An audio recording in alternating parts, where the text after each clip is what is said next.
اللهم صل على محمد وعلى آل محمد كما صليت على إبراهيم وعلى آل إبراهيم إنك حميد مجيد.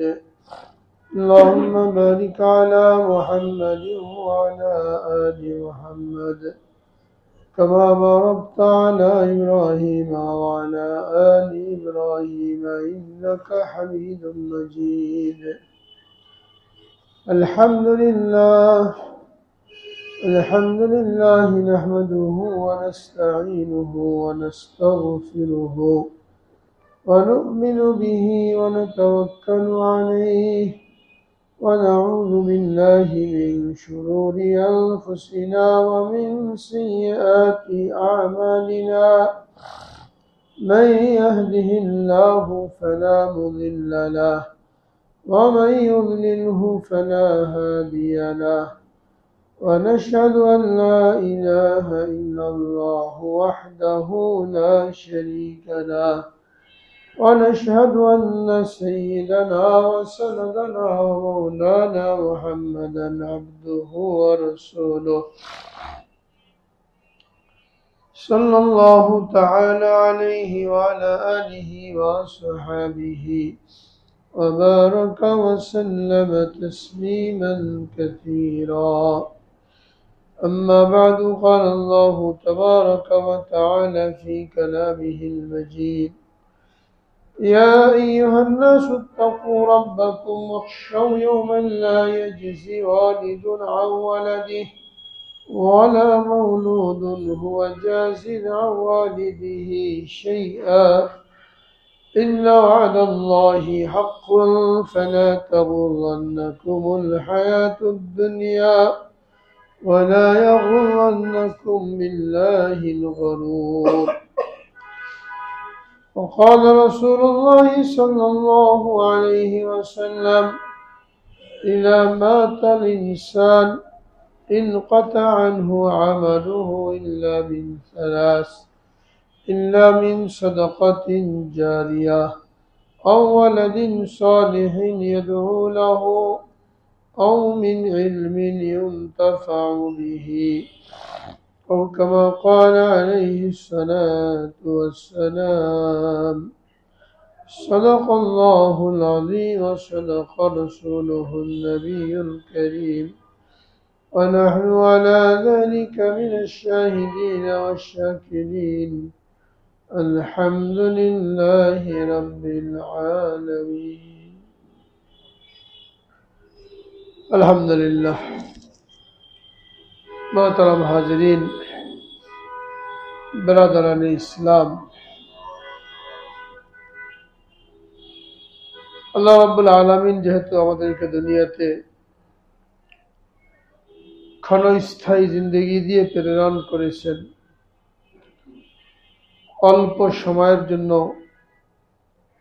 আমাদেরকে দুনিয়াতে পাঠিয়েছেন, আর আমাদের মূল টার্গেট নির্ধারণ করে দিয়েছেন আখিরাত এবং জান্নাত। এজন্য আমরা কিভাবে সেই মূল উদ্দেশ্য পূরণের জন্য মেহনত করে সফলতা অর্জন করতে পারি, তার জন্য একদিকে যেমন কোরআন হাদিসের মাধ্যমে আমাদের সেই সফলতা এবং কামিয়াবির পথের কথা উল্লেখ করেছেন, অন্যদিকে দুনিয়াতে আমরা মন লাগিয়ে দুনিয়া কামায়ের পিছনে পড়ে আমরা যেন আখিরাতকে ভুলে না যাই, আখিরাত থেকে গাফেল না হয়ে যায়। এজন্য কোরআনে পাকের বিভিন্ন আয়াতের মধ্যে দুনিয়ার ক্ষণস্থায়িত্বের কথা, দুনিয়ার অসারতার কথা, এবং যারা দুনিয়াতে বড় বড় ক্ষমতাধর ছিল, মনে হতো এরা চিরদিন ক্ষমতায় থাকবে, কখনো এদের পতন হবে না, পরাজয় হবে না, পাকড়াও হবে না, তাদের কথা আল্লাহ রাব্বুল আলামিন কোরআনে পাকের মধ্যে বারবার উল্লেখ করেছেন, একবার দুইবার না, বারবার। সবচেয়ে বড় জালেম, খোদাদ্রোহী নিজেকে খুদা দাবি করনেওয়ালা ফেরাউন ছিল, যার কারণে কোরআনে পাকের মধ্যে সবচেয়ে বেশি ফেরাউনের কথা আলোচনা হয়েছে। হযরত মূসা আলাইহিস সালামের কথা আলোচনা হয়েছে, যার কওমের উপরে ফেরাউন অত্যাচার করেছিল। এরপরে অন্যান্য খোদাদ্রোহী যারা ছোট দরজার ছিল তাদের কথা আলোচনা হয়েছে অল্প, কিন্তু ফেরাউনের কথা বারবার আলোচনা করে আল্লাহ রাব্বুল আলামিন কিয়ামত পর্যন্ত আনেওয়ালা মানুষকে জানিয়ে দিয়েছেন, যত বড় ক্ষমতাধর হোক, যত দীর্ঘদিন ক্ষমতায় থাকুক, যত বড় শক্তিশালী থাকুক, যত বড় শক্তিশালী সেনাবাহিনীর অধিকারী হোক, যত বড় প্রভাব প্রতিপত্তির মালিক হোক, ফেরাউনের চাইতে কেউ আগে বাড়তে পারে না। তো সে ফেরাউনের যখন পতন এভাবে হলো, ইঁদুরের মতন পানিতে চুবিয়ে তাকে মারা হলো, তার লক্ষ লক্ষ সেনাবাহিনী সহ, এর থেকে দুনিয়ার মানুষের শিক্ষা নেওয়া উচিত। এই জন্য আল্লাহ রাব্বুল আলামিন বারবার কোরআনে পাকের মধ্যে ফেরাউনের কথা উল্লেখ করেছে। এবং দুনিয়া যে অসার, দুনিয়া যে ক্ষণস্থায়ী ভোগের সামগ্রী, মাকড়সার জালের মতন, এইগুলো বারবার উল্লেখ করেছেন। রাসূল আকরাম সাল্লাল্লাহু আলাইহি ওয়াসাল্লাম উম্মতকে সতর্ক করেছেন যেন দুনিয়ার ভোগ বিলাসের পিছনে পড়ে, দুনিয়ার গাড়ি বাড়ি ধান্দায় পড়ে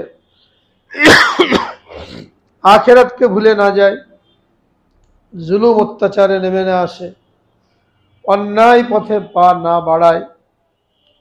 অসংখ্য হাদিসের মধ্যে উম্মতকে সতর্ক করেছেন।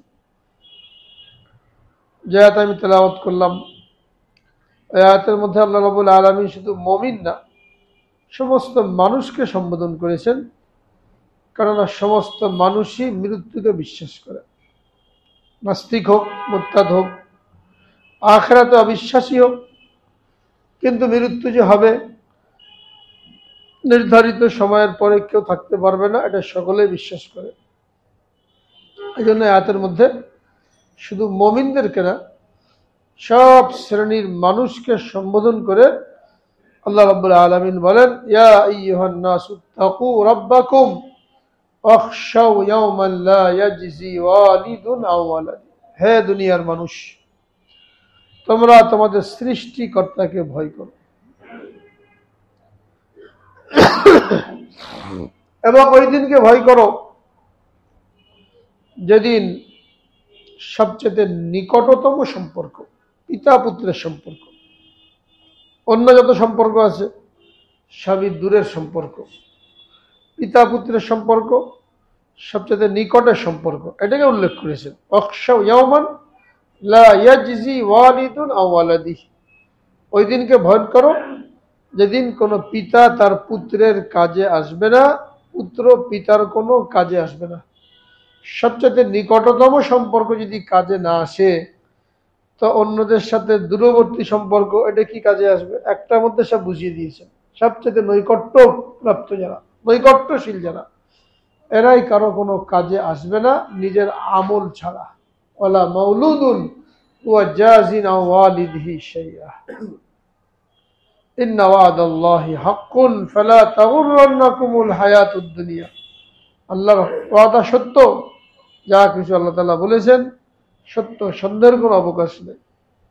শয়তান অনেক সময় ধোঁকার মধ্যে ফেলে দেয়, আল্লাহ হুকুম মানলে এই হবে ওই হবে, বা এগুলো কোনো বাস্তবতা নাই, এই ধরনের ধোঁকার মধ্যে ফেলে। তো আল্লাহ রাব্বুল আলামিন ওইটাকে উল্লেখ করেছেন, আশ-শাইতানু ইয়াইদুকুমুল ফাকরা ওয়া ইয়া'মুরুকুম বিল ফাহশা আল্লাহু ইয়াইদুকুম মাগফিরাতাও ওয়া মিনহু ফাদলা। শয়তান তোমাদেরকে ভয় দেখায়, ওয়াদা করে যে দিনের উপরে চললে, দিন মানলে গরিব হয়ে যাবে, ফকির হয়ে যাবে। এত হারাম হালাল পরোয়া করে চলতে গেলে, জায়েজ না জায়েজ বেছে চলতে গেলে দেউলিয়া হয়ে যেতে হবে। শয়তান দারিদ্রতার ভয় দেখায়, গরিবের ভয় দেখায়। আর আল্লাহ রাব্বুল আলামিন তোমাদের সাথে ওয়াদা করেছেন, যদি আল্লাহর হুকুম মেনে চলো তোমাদের জন্য রয়েছে মাগফিরাত, ক্ষমা আল্লাহর পক্ষ থেকে, যেটা পাওয়ার পরে মানুষের আর কোনোই অপূর্ণতা থাকবে না।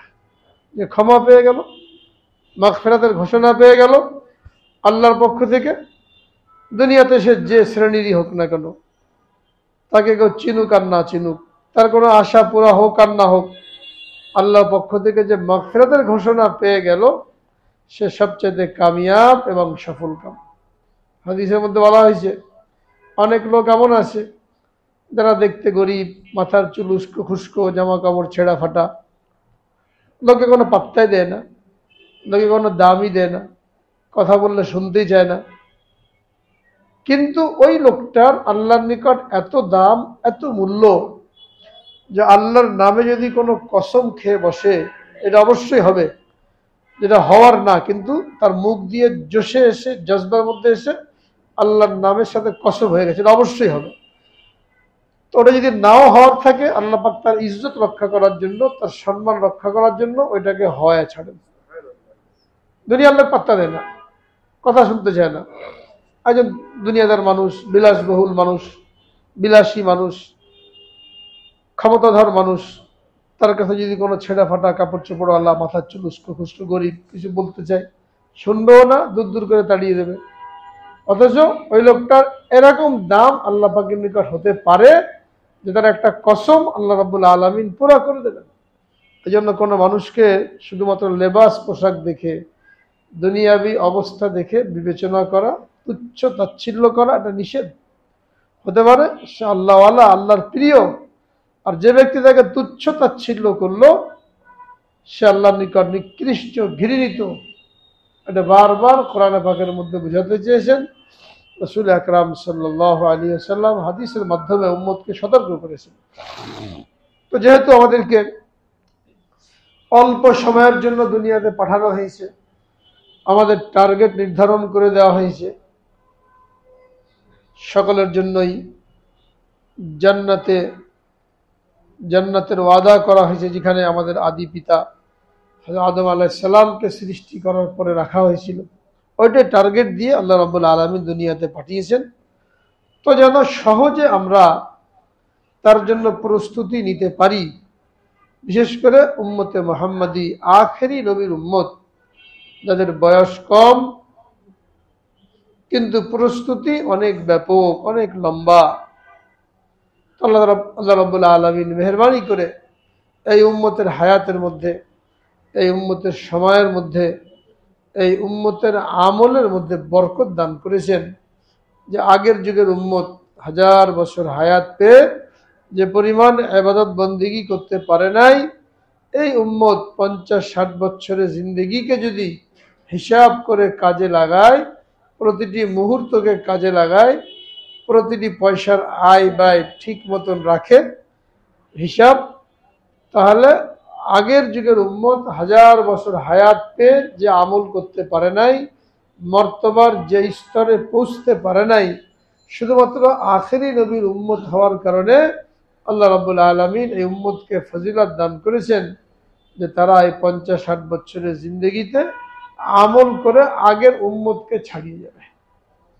হায়াতের মধ্যে বরকত দিয়েছেন, সময়ের মধ্যে বরকত দিয়েছেন, আমলের মধ্যে বরকত দিয়েছেন। হায়াতের মধ্যে বরকত কেমন? 50-60 বছর হায়াত, 70 বছর হায়াত, কিন্তু যদি কেউ হিসাব করে সময়গুলিকে কাজে লাগায়, আখিরাতের প্রস্তুতির মধ্যে ব্যয় করে, তাহলে সে অনেক বেশি ইবাদত করতে পারে।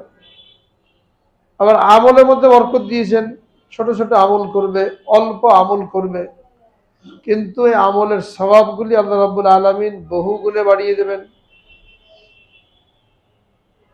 সময়ের মধ্যে বরকত দিয়েছেন, অল্প সময়ের আমলে অনেক বেশি নেকি সে অর্জন করতে পারে। রমজানের আগে শাবানের আগে এই যে রজব মাস আমরা পার করছি, এই রজব মাস সম্মানিত 4টে মাস, যার কথা আল্লাহ রাব্বুল আলামিন কোরআনে পাকের মধ্যে ইরশাদ করেছেন, ইন্না ইদ্দাতাশ শুহুরি ইনদাল্লাহি 12 শাহর মিনহা আরবাআতুল হুরুম। মাসের গণনা আল্লাহ তাআলার নিকট 12 মাস, দুনিয়ার শুরু থেকেই এই 12 মাসের হিসাব চলে আসছে। এর মধ্যে 4টে মাসকে আল্লাহ রাব্বুল আলামিন সম্মানিত ঘোষণা করেছেন। এমনই সম্মানিত যে ইসলাম আসার আগে জাহেলিয়াতের যুগে এই 4 মাসে যুদ্ধ করা নিষেধ ছিল, হারাম ছিল। কাফের তারাও এটা সম্মান করত। জিলকদ, জিলহজ, মুহররম, এই 3 মাস একসাথে। আর এখন যে মাস যাচ্ছে রজব মাস, এটা হলো 4 নম্বর মাস। এই 4টা মাসের কাফেররাও সম্মান করত। লড়াই চলে আসছে, দীর্ঘদিন ধরে যুদ্ধ চলছে। যেই জিলকদের চাঁদ উঠে গেল আর লড়াই বন্ধ, রজবের চাঁদ উঠে গেল, লড়াই বন্ধ, নাফরমানি বন্ধ। এইভাবে তারাও এই মাসের সম্মান করত। এরপরে ইসলাম যখন আসলো, ইসলাম আসার পরে এই মাসের লড়াই করা যেটা নিষিদ্ধ ছিল আগে, ওই নিষেধাজ্ঞা তুলে নেওয়া হলো। এখন কিয়ামত পর্যন্ত 12 মাসই মুসলমান কাফেরদের বিরুদ্ধে লড়াই করতে পারবে, জিহাদ করতে পারবে। এই নিষেধাজ্ঞা তুলে নেওয়া হয়েছে। কিন্তু যে সম্মান, মর্যাদা, ফজিলত এই 4 মাসের, এটা বহাল রয়েছে। ইমাম জাসসাস রহমতুল্লাহ আলাই, যিনি কোরআনে পাকের তফসির লিখেছেন, আহকামুল কোরআন, গুরুত্বপূর্ণ তফসির, হাদিসের আলোকে তিনি বলেন এই 4 মাসের ফজিলত এত বেশি, যদিও যুদ্ধ করা, জিহাদ করা যে নিষেধ ছিল এটা উঠিয়ে নেওয়া হয়েছে, কিন্তু এই 4 মাসের যে মর্যাদা এটা বহাল আছে। এইভাবে যদি কেউ 4 মাস পাবন্দির সাথে ইবাদত বন্দেগী করে, পাবন্দির সাথে গুনাহ থেকে বেঁচে থাকে, তো এই বরকতে আল্লাহ রাব্বুল আলামিন তাকে বাকি 8 মাস ওইভাবে ইবাদত করার এবং গুনাহ থেকে বেঁচে থাকার তৌফিক দিয়ে দেবেন। তো 3 মাস তো চলেই গেছে, একটা মাস আমরা পেয়েছি এখন, রজব মাস। আর এই কারণে রাসূল আকরাম সাল্লাল্লাহু আলাইহি ওয়াসাল্লাম এই রজব মাস থেকেই রমজানের প্রস্তুতি শুরু করতেন। 2 মাস পরেই রোজা আসবে, 10 মাস বাঁচলাম, আর 2 মাস পরে রোজা। এর আগে যদি মৃত্যু হয়ে যায় তাহলে রমজানের ফজিলত থেকে বঞ্চিত হয়ে গেলাম। এই জন্য দোয়া করতেন, আল্লাহুম্মা বারিক লানা ফি রজব ওয়া শাবান ওয়া বাল্লিগনা রমাজান। নিজেও দোয়া করেছেন, উম্মতকে শিক্ষা দিয়েছেন, আল্লাহুম্মা বারিক লানা ফি রজব ওয়া শাবান ওয়া বাল্লিগনা রমাজান। হে আল্লাহ, আমাদের রজব আর শাবানে বরকত দান করো এবং আমাদেরকে রমজান পর্যন্ত পৌঁছে দাও। 2 মাস আগে থেকেই রমজান পাওয়ার জন্য, রমজানের জন্য আল্লাহর নিকট দোয়া করতে রয়েছে যে এখন এসে যেন আমার হায়াত শেষ না হয়, রমজানটা যেন পেয়ে যায়। এক রমজানের ইবাদতের কারণে মানুষের আমলনামা অনেক ভারী হয়ে যায়। তো দোয়া করেছেন। রজব মাস চলছে, অর্ধেক মাস চলে গেল। এখন থেকে আমাদেরও এই দোয়ার এহতেমাম করা, আরবিতে না পারলে কমপক্ষে বাংলায়ও মাঝে মাঝে দোয়া করতে থাকা। যখন দোয়ার জন্য হাত তুলি বা এমনি, আল্লাহ রজব শাবানে বরকত দাও, আমাদেরকে রমজান পর্যন্ত পৌঁছে দাও, বারবার এই দোয়াটা করতে থাকে। কারণ কোন মুহূর্তে দোয়া কবুল হয়ে যাবে, এই দোয়া করতেই থাকলাম।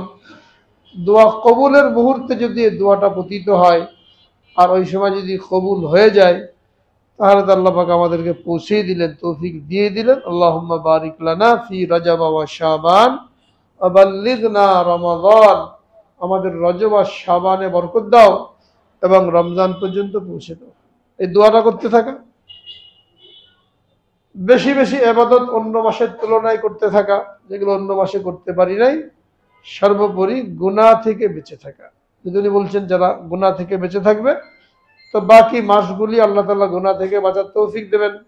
যারা আমল করবে তাদেরকে আমলের তৌফিক দেবেন। এই জন্য আমলও করতে থাকা, তেলাওয়াত, কোরআন পাকের তেলাওয়াতের পরিমাণ বৃদ্ধি করা, দান সৎকার পরিমাণ বৃদ্ধি করা, নফল ইবাদত বন্দেগীর পরিমাণ বৃদ্ধি করা, সর্বোপরি গুনাহ থেকে বাঁচা। চোখের গুনাহ, কানের গুনাহ, জবানের গুনাহ, এই 3 অঙ্গ দ্বারা সবচেয়ে বেশি গুনাহ মানুষের হয়ে থাকে, চোখের দ্বারা, জবানের দ্বারা এবং কানের দ্বারা। এবং এই যে গুনাহগুলো হয়, যদি এটা বেগানা নারী সম্পর্কিত হয়, এটাকেও জিনা এবং ব্যভিচার বলে উল্লেখ করা হয়েছে।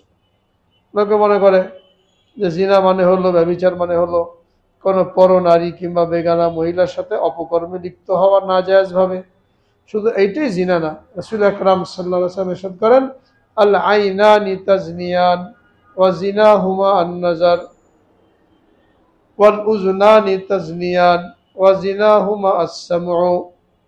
চোখ জিনা করে, চোখের জিনা হলো কোনো বেগানা নারীকে দেখা। দুই কান জিনা করে, এই কানের জিনা হলো কোনো বেগানা নারীর বক্তব্য কথা শ্রবণ করা। মুখ জিনার মধ্যে লিপ্ত হয়, এর জিনা হলো কোনো বেগানা নারীর সাথে গল্প গুজব করা, কথাবার্তা বলা।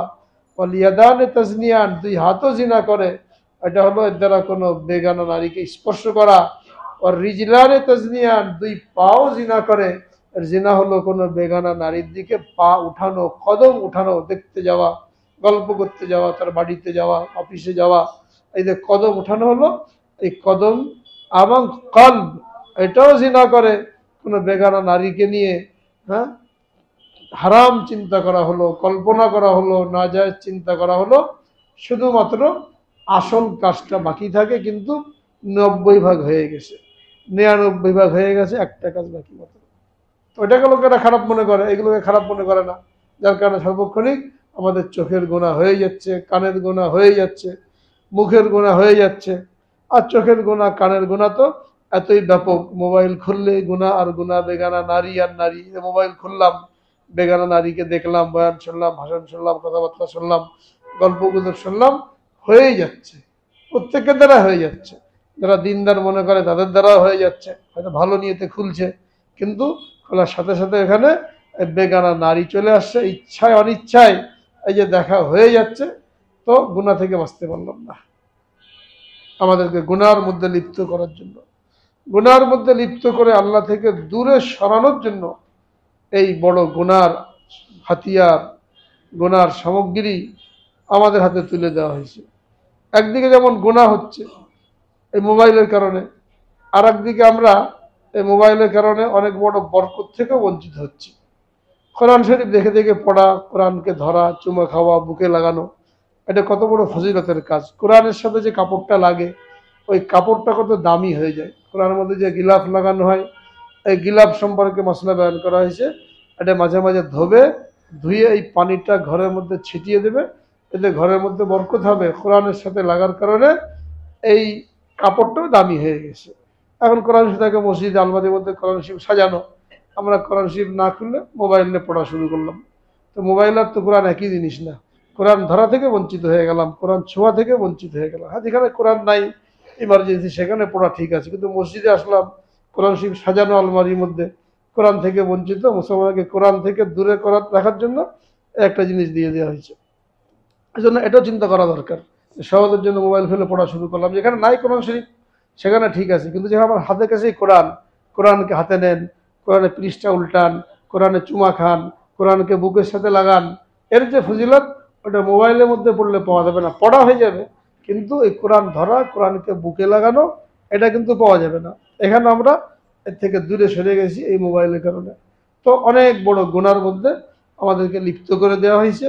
হ্যাঁ, তো এই রজব মাস চলছে, বরকতের মাস, ফজিলতের মাস। এটা চিন্তা করা দরকার যে আমাদের আমলের লাইনে আমরা কতটুকু তারাক্কি করতে পারলাম, গুনাহ থেকে কতটুকু বাঁচতে পারলাম, এর উপরে নির্ভর করবে যে আমাদের বাকি মাসগুলি আমরা ইবাদত কি পরিমাণ করতে পারবো এবং আমরা গুনাহ থেকে কি পরিমাণ বাঁচতে পারবো। তো অর্ধেক মাস তো চলেই গেল, অর্ধেক আছে, এটা আমরা বাঁচার জন্য চেষ্টা করি। এবং সামনে যে শাবান আসছে, রাসূল আকরাম সাল্লাল্লাহু আলাইহি ওয়াসাল্লাম এই শাবান মাসে প্রায় পুরোটাই রোজা রাখতেন রমজানের প্রস্তুতির জন্য। এবং এটা দেখা গেছে শাবানে কেউ যদি রোজা রাখে, অনেক বেশি রোজা রাখে, তাহলে রমজানের রোজা তার কোনো কষ্টই মনে হয় না। অন্য মাসে যখন কষ্ট পায়, তো 1 মাস বা 15 দিন 20 দিন অভ্যাস করার কারণে রমজান মাসে রোজা রাখতে কোনো কষ্টই হয় না। এই জন্য শাবানে এই আমলগুলি করা, এটা হলো আমাদের সময়ের মধ্যে আল্লাহ রাব্বুল আলামিন বরকত দিয়েছেন।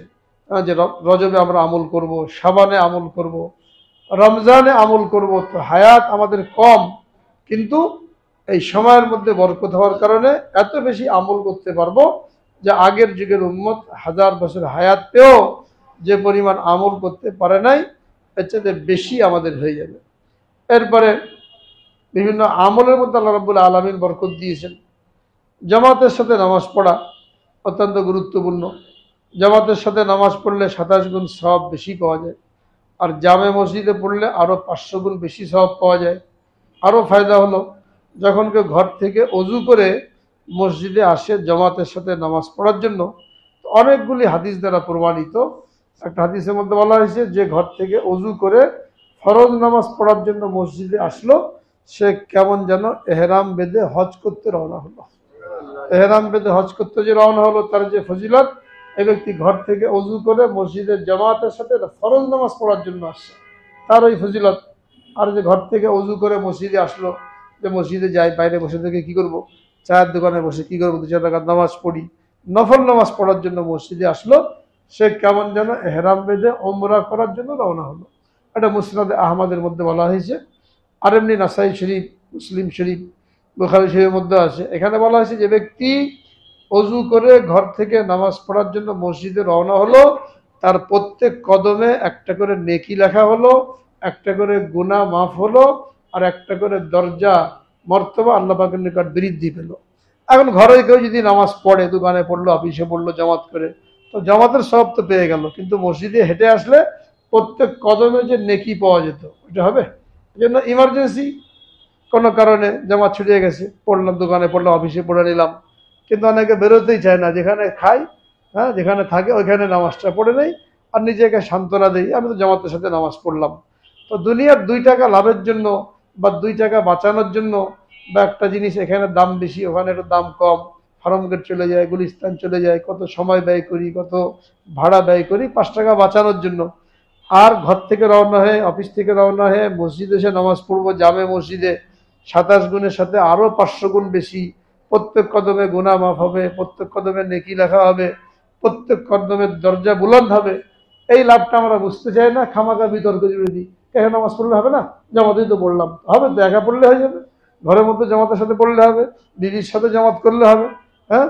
কিন্তু এই যে মসজিদে আসার যে ফজিলত, মসজিদের সাথে সম্পর্ক, হাদিসের মধ্যে কি বলা হয়েছে, যে ব্যক্তি সকালে এবং সন্ধ্যায় মসজিদের দিকে রওনা হয় নামাজ পড়ার জন্য জামাতের সাথে, আল্লাহ রাব্বুল আলামিন তার জন্য জান্নাতের মধ্যে মেহমানদারি ব্যবস্থা করতে থাকেন।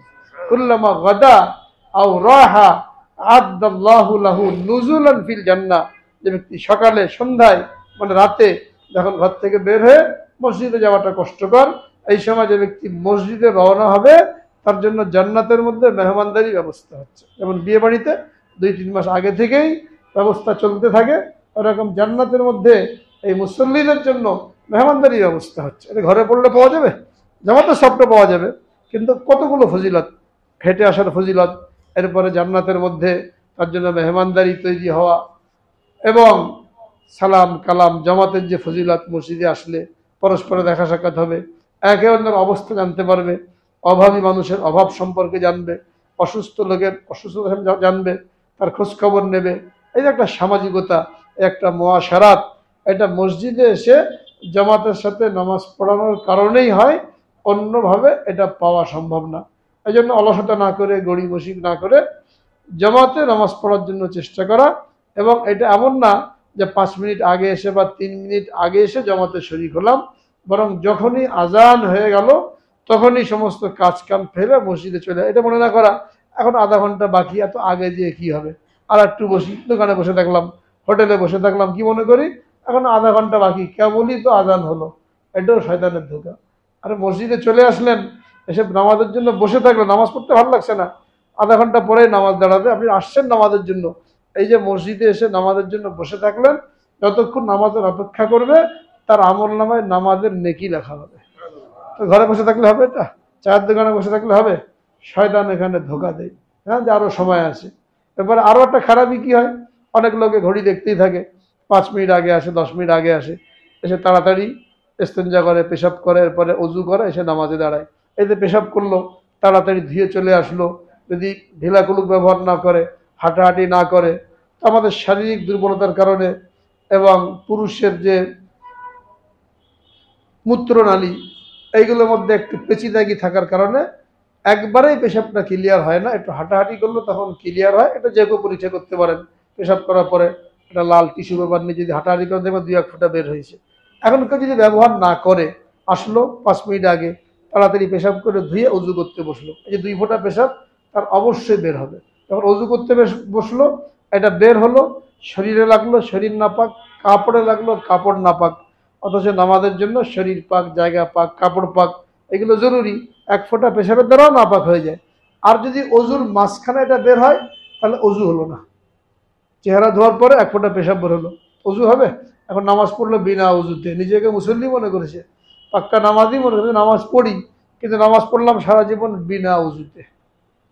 আধা ঘন্টা আগে যদি আসা হয়, ধীরে সুস্থে পরিষ্কার পরিচ্ছন্নতা, পবিত্রতা অর্জন করা হয়, তাহলে সন্দেহটা থাকে না।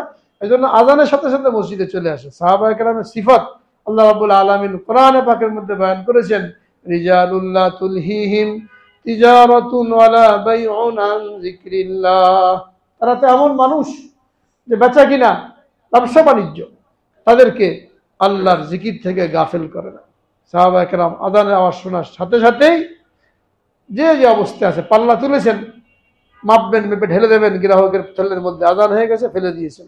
লোহা গরম করা হয়েছে, হ্যাঁ, গরম, ওটাকে পিটিয়ে হাতুড়ি দিয়ে দাও বানাতে হবে। কেবলই সামনে রাখা হয়েছে, হাতুড়ি তুলেছেন, আজানের আওয়াজ কানে আসছে, হাতুড়ি সামনের দিকে মারেন নাই, পিছনের দিকে ফেলে মসজিদে ছুট দিয়েছেন। প্রত্যেকটা সাহাবীর এই তরিকা ছিল, তাবেঈনদের এই তরিকা ছিল। আজানের পরে সব বন্ধ, দোকান বন্ধ, অফিস বন্ধ, সব বন্ধ, মসজিদের দিকে ছুট।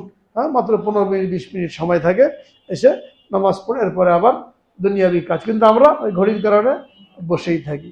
আগে ঘটনা শোনানো হয়েছে, আবু হুরায়রা রাদিয়াল্লাহু তাআলা আনহু, বহুত বড় সাহাবী, সবচেয়ে বেশি হাদিস ওনার থেকে বর্ণিত, 5000-এর উপর হাদিস বর্ণনা করেছেন। ওনার জামাতা ছিলেন সাঈদ ইবনে মুসাইয়্যিব রাহমাতুল্লাহ আলাইহি, উনি তাবেঈ ছিলেন, উনিও বহুত বড় মুহাদ্দিস ছিলেন। উনি নিজের ঘটনা বয়ান করেছেন আল্লাহ পাকের শুকরিয়া আদায় করার জন্য, যে 40 বছর আমার ব্যাপারে এরকম ঘটে নাই যে আজান হয়ে গেছে আর আমি মসজিদে নাই। একদিন 2 দিন না, 40 বছর আজান হয়েছে, আমি মসজিদে নাই। অর্থাৎ 40 বছর আজানের আগেই উনি মসজিদে উপস্থিত। এরকম বহু ঘটনা কিতাবের মধ্যে আসে। ইচ্ছা করলে আমরাও পারি, আজানের আগে না পারি, আজান শোনার সাথে সাথে চলে আসি। এটা হলো আখিরাতের প্রস্তুতি। এইভাবে যদি আমরা আমাদের সময়গুলোকে হিসাব করে কাজে লাগাই, তাহলে বয়স আমাদের অল্প, 50-60 বছর হায়াত, কিন্তু এই আমল পূর্ববর্তী উম্মতের 1000 বছরের আমলকে ছাড়িয়ে যাবে। এবং এই আমলের দ্বারা জিন্দেগি তৈরি হয়। আমলের আলোচনায় বেশি করা দরকার। আল্লাহ রাব্বুল আলামিন বারবার কোরআনে পাকের মধ্যে আমলের কথা বলেছেন, ইন্নাল্লাযীনা আমানু ওয়া আমিলুস সালিহাত ওয়াল আসর ইন্নাল ইনসানা লাফি খুসর ইল্লাল্লাযীনা আমানু ওয়া আমিলুস সালিহাত। আমলের আলোচনা, আমলের দ্বারা জিন্দেগি তৈরি হয়, আমলের দ্বারা আল্লাহ পাকের নৈকট্য লাভ হয়, আমলের দ্বারা গুনাহ মাফ হয়, আমলের দ্বারা মাগফিরাত লাভ হয়। বেশি বেশি আমলের কথা আলোচনা হওয়া। হ্যাঁ, ইতিহাস, ভূগোল, দুনিয়ার রাজনীতি, এইগুলো আলোচনা করে তো সবাই জানে, পত্রিকা পড়ে, খবর দেখে সবাই জানে। কিন্তু আমলের আলোচনা, যে মাহফিলের মধ্যে, যে মজলিসের মধ্যে এই সমস্ত ইতিহাস, ভূগোল আর রাজনীতি আলোচনা হয়, লোকেরা খুব বাহাবা দেয়, খুব সুন্দর দারুণ কথা বলেছে, এটা সবাই জানে। কিন্তু সহি আমলের কথা কয়জনে জানি? এই জন্য এই সমস্ত ক্ষেত্রগুলো সহি আমলের কথা আলোচনা হওয়ার জায়গা। যত বেশি আমলের কথা আলোচনা হবে, এত আমাদের নিজেদের মধ্যে উপলব্ধি আসবে। এবং 2-1টা করে আমরা যদি আমাদের জীবনে পরিবর্তন আনতে শুরু করি, আমলের দিকে ধাবিত হই, প্রতি সপ্তাহে একটা জিনিস গ্রহণ করলাম আমল করার জন্য, তো জীবনে পরিবর্তন আসবে। শুনলাম চলে গেলাম, আমলের মধ্যে আসলো না, তো শোনা না শোনা বরাবর হয়ে গেল। এই জন্য আমরা যা কিছু শুনি, বলি, আল্লাহ পাকের নিকট দোয়াও করতে থাকি, তৌফিকও কামনা করতে থাকি, আল্লাহ রাব্বুল আলামিন সকলকে আমলের উপরে ওঠার এবং ইখলাসের সাথে আমল করার তৌফিক দান করেন। আখিরু দাওয়ানা আলহামদুলিল্লাহি রাব্বিল